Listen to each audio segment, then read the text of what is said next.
In this video, I will explain how and why a buyer can back out of a real estate transaction or unilaterally cancel a purchase agreement and get their EMD back, their earnest money deposit returned, even though all contingencies have been removed by the buyer or there were no contingencies to begin with.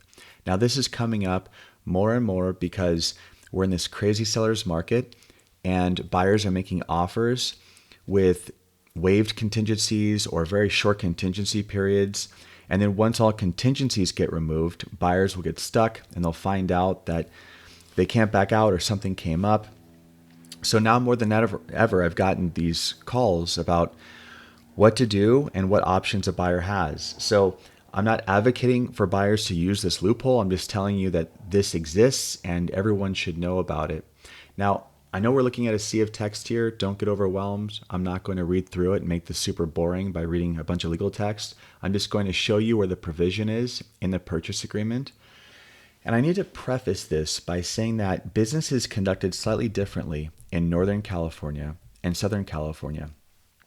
And in this context, it has to do with disclosure delivery.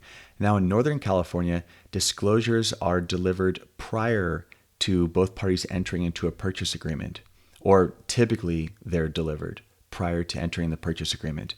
Whereas in Southern California, usually both parties have signed off on the purchase agreement and then the seller delivers disclosures once they're in escrow.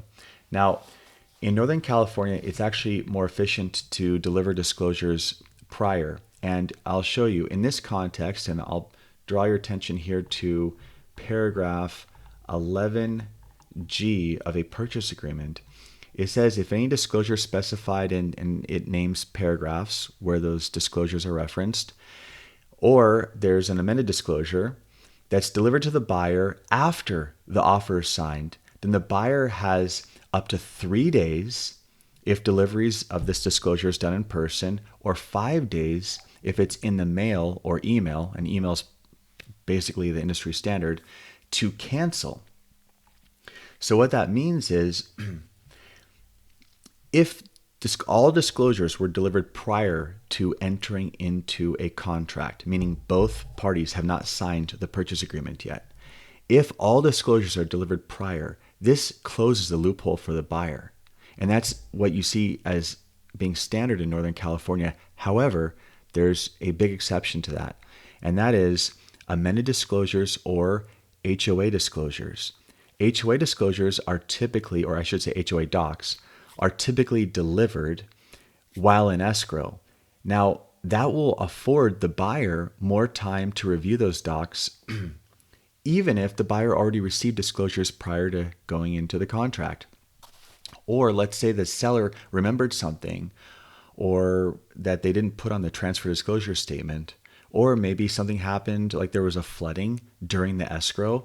Anytime a seller has to amend their disclosures with a new material fact or deliver HOA docs, that will afford the buyer up to 5 days to cancel for a reason mentioned in that disclosure. Now, in Southern California, since disclosures are delivered after the fact, it's a free-for-all. I mean, basically, from the buyer has 5 days from the last disclosure received to cancel. Now, let's bring in the contingency period. What happens if contingencies have been removed? Or what happens if disclosures are delivered 2 days prior to the expiration of the contingency period? Now, I'm speaking statewide at this point. It doesn't matter because legally that buyer has up to 5 days to cancel depending on when they received disclosures. So this is why it's absolutely crucial that a seller gets all disclosures to a buyer as soon as possible, because although the buyer is still obligated contractually to remove that contingency, they can still cancel due to what they've discovered in that new disclosure or amended disclosure. Let me jump right over here, give you one last little snippet of boring legal text. But if you want to see where this all relates to, it basically says if any disclosure or amendment of any disclosure, and give some other provisions here. But again, it says if it's delivered in person, a buyer has 3 days or 5 days after delivery by mail or electronic record, so email, to cancel, to terminate the agreement. So there you have it. That's, if you have any questions, leave a comment, but it comes up what happens if a buyer needs a way out or is looking for a way out. And it shouldn't be exploited, because this isn't where the buyer blames their failed loan. Let's say, let me give you a quick example before I end this video. If a buyer can't get a loan and they've waived the loan or removed the loan contingency, just because the seller delivers a disclosure or HOA docs come a little bit later, that should not be a reason for a buyer to exploit this law. It's a law to protect consumers. Instead, this truly is a way for a buyer to not get stuck if they've removed all disclosures, or excuse me, all contingencies, and then a new disclosure arrives.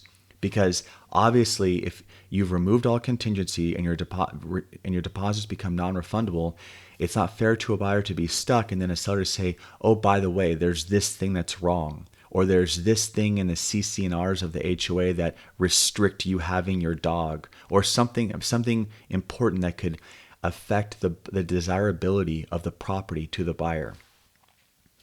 Now, and the reason I'm saying that is so that someone doesn't say, oh, well, I got HOA docs a little late, but I can't get my loan, so I'll just blame it on the HOA docs, even though the whole reason I'm canceling is because my loan failed.